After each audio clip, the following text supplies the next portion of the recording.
자, 일단 오늘 어떤 결과가 나올지 좀 지켜봐야 되겠습니다. 이번에 민주당으로 좀 시선을 옮겨보면 이낙연 전 대표가 신당 창당을 거의 공식화하는 모습에 당내 반대가 커지고 있습니다.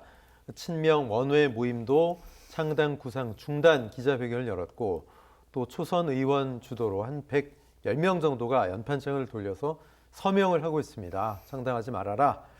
자, 글쎄요. 민주당 내부에서도 분위기가 반대 여론이 심한데 김삼 의원은 어떻게 보십니까?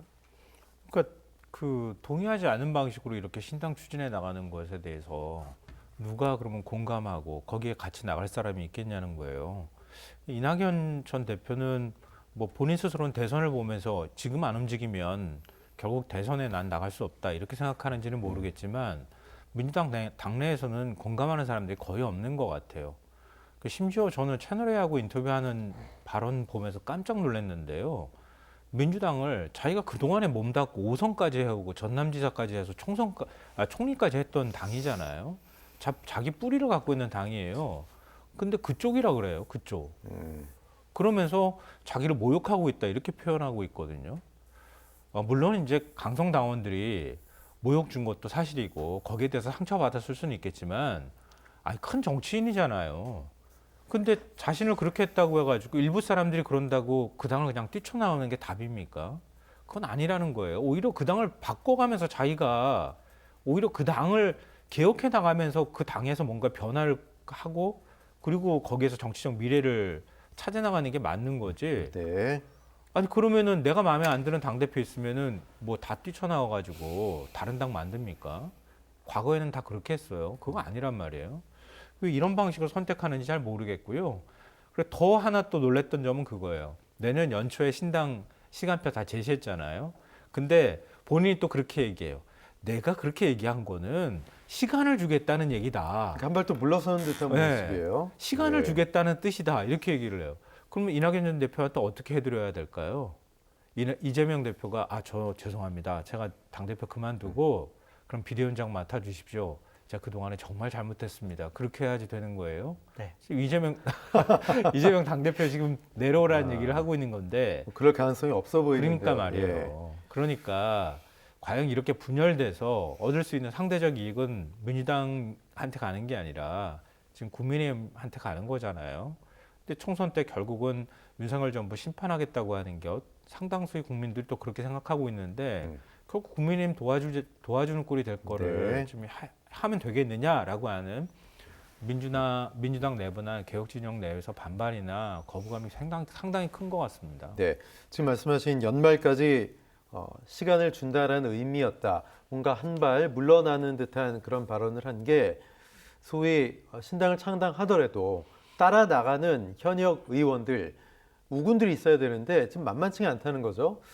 안 나오고 있기 때문에 이렇게 되면은 신당 한다고 해도 성공 동력이 부족한 거 아니냐. 그래서 이낙연 전 대표도 좀 당황하는 거 아니냐. 그런 분석이거든요. 앵커님께서 짚어주신 포인트가 이낙연 대표의 정확한 고민의 포인트인 것 같아요. 보통 이낙연계라고 생각된 이병훈 의원, 예. 서른 의원, 그리고 뭐 윤영찬 의원 이런 분들도 나는 안 따라 나갈 거야.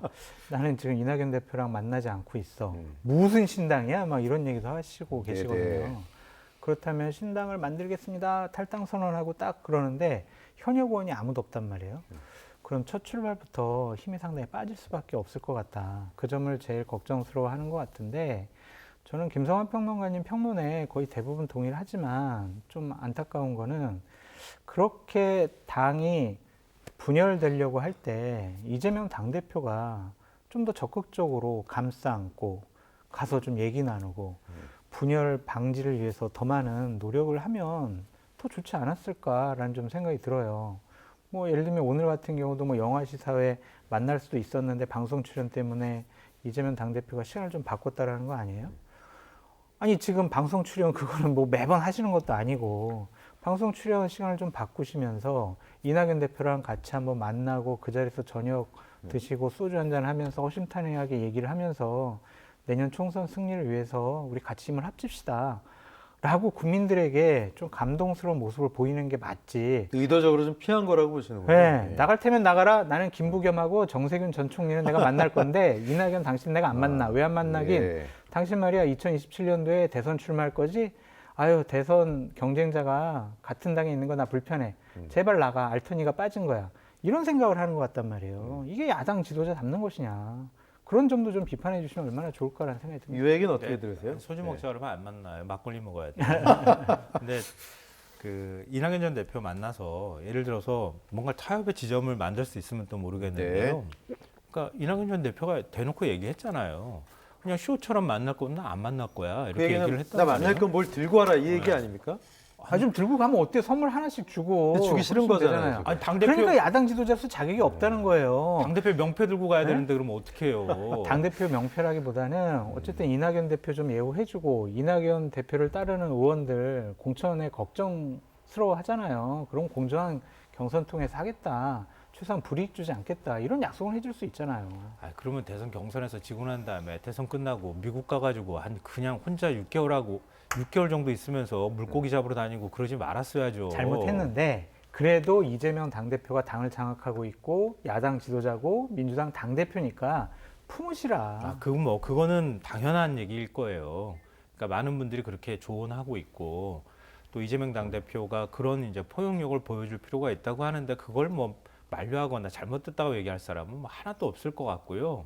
다만 지금과 같은 이런 상황으로 만들어 놓거나 뭐 그게 누구 책임의 여부를 떠나서 이렇게까지 와버렸다고 하는데 두 사람이 만나서 할 수 있는 게 없다. 그러면 과거처럼 뭐 삼고초려 하다가 안 되면 십고초려까지 집 앞까지 달려가고 이런 모습을 많은 분들이 좀 기대하실 것 같아요. 근데 현실적으로 그게 쉽지가 않은 상황이에요. 제가 볼 때는 지금 너무 멀리 가버렸어요. 예. 지금 그러니까 그게 쉽지가 않으니까 일단 당에서 통합하는 걸 할 수 있는 방법은 뭐 정세균, 김부겸 총리나 당 원로급들을 만나서 네. 어찌됐든 조언을 구하고 그리고 난 다음에 뭔가 대안을 내놓는 과정일 거예요. 그러니까 제가 볼 때는 이재명 대표가 두 사람 전직 총리를 만나서 뭔가 생각을 정리하고 뭔가 발표하고 난 다음에 통합이나 이런 메시지를 내고 그 다음에 이낙연 전 총리를 만난다거나 이런 방식으로 가는 게 맞지. 먼저 가가지고 만나서 오히려 팍 하고 판을 깨트려 놓고 난 다음에 두 전직 총리 만나겠다고 하면 더 여론이 안 좋아질 거예요.